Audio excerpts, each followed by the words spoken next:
أكيد ما عرفتوا وش يبي. أعلمكم. طبعا ياسر يا جماعة اللي تشوفون الآن قدامكم 35 سنة ما يشوف، 35 سنة ما يتكلم، 35 سنة ما يسمع. هل يا جماعة استشعرنا هذه النعم اللي حنا الآن نتمتع فيها وياسر فقدها أم لا؟ فيا جماعة قال صلى الله عليه وسلم: نعمتان مغبون فيهما كثير من الناس، الصحة والفراغ. إحصائيات مذهلة. هل تعلم أن في العالم 45 مليون أعمى؟ هل تعلم أن في العالم 350 مليون صم بكم؟ فأنت يا من أعطاك الله العيون السود. شوف عيون ياسر. فياسر يا جماعة من ضمن أمنياته عنده أمنية، والله الذي لا إله إلا هو، إن القلب يتقطع ولكن لا نقول إلا ما يرضي ربنا سبحانه وتعالى. ياسر من ضمن أمنياته يتمنى أن يشوف أمه. هل استشعرت هذه النعمة؟ يا من عقيت في أمك. ياسر يتقطع قلبه، يتمنى ولو نظرة واحدة لأمه. تشوفون الآن ياسر وهو يقلب في ورقات المصحف. على فكرة يا جماعة، ترى ياسر ما يدري إن في جنة ولا في نار ولا أن الله أرسل أنبياء، ما يعلم عن ذلك كله، ما يدري عن شيء واحد فقط، وهذه فطرة. يدري أن هناك رب مدبر لهذا الكون.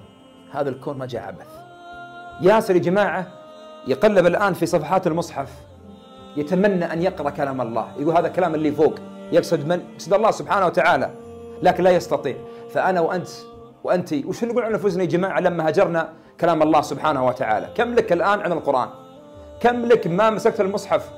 فنقول يا جماعة لابد أن نعود لكتاب الله سبحانه وتعالى.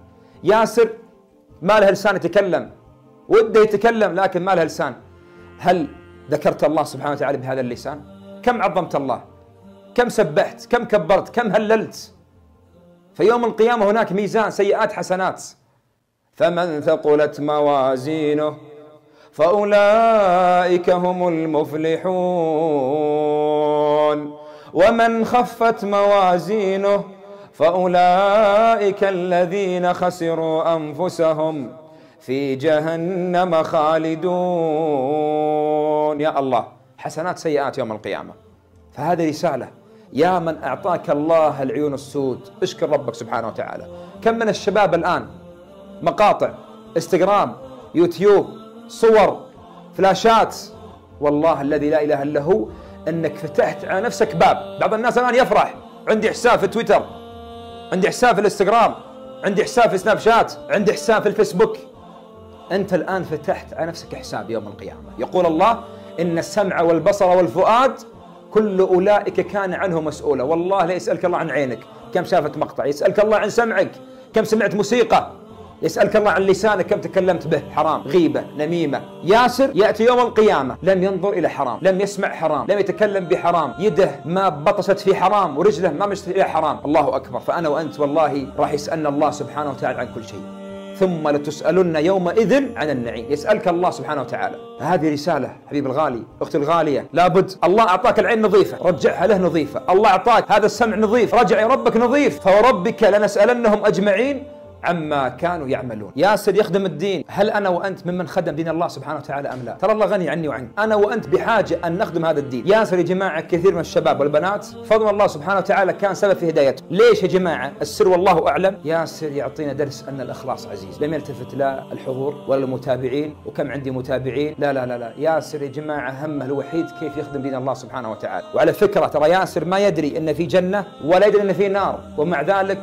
قدم شيء لهذا الدين. كم منا من يتقاعس عن خدمة هذا الدين؟ والله تستطيع أن تدعو إلى الله سبحانه وتعالى. ياسر ما يشوف، ما يسمع، ما يتكلم، ومع ذلك يخدم هذا الدين. فلا بد أن نحمل هم الدين، لا تخلي الدين يحمل همك.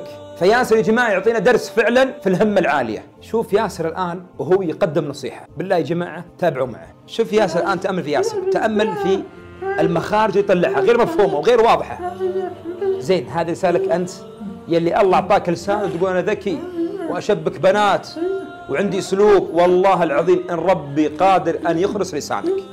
فاحذر والله من العلاقات المحرمة، واعلم أن الله سبحانه وتعالى والله قادر عليك. وهذه نصيحة من نصايح ياسر للمدخنين. فتكفى يا مدخن، خذ هذه النصيحة من شخص ما يشوف، ما يسمع، ما يتكلم.